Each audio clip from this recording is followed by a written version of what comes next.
So as a florist, this is what I like. Yes.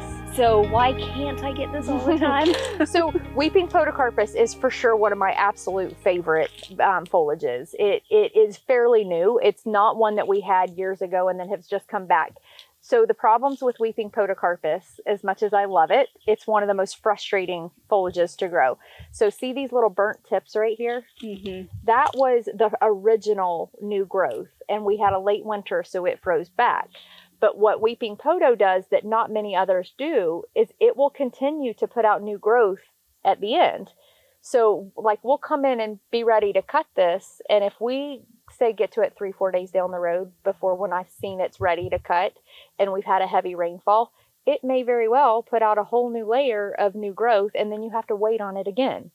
And it's constantly putting foliage out of the tips versus like where Pittosporum, once it fans out, that's about it until you prune it again. This just kind of keeps regenerating itself. So while the soft and the laciness is so much fun, and it's a waxy leaf even, so it lasts for a long time.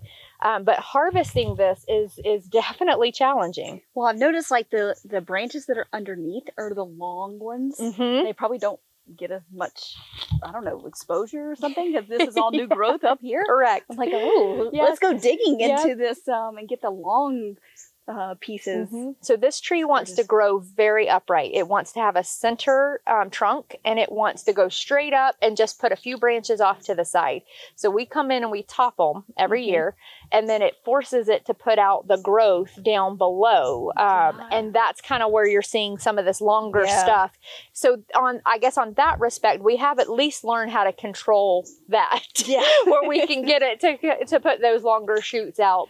But it's a beautiful foliage, and not as dark green as some of the other ones we have, which, you know, I know as farmers we're like, get it dark green, and then, you know, in talking with you, we've learned florists don't always want it always dark green. We like that bright chartreuse. So this is one of those that gives us that possibility. It just wants to be finicky. It's just so beautiful.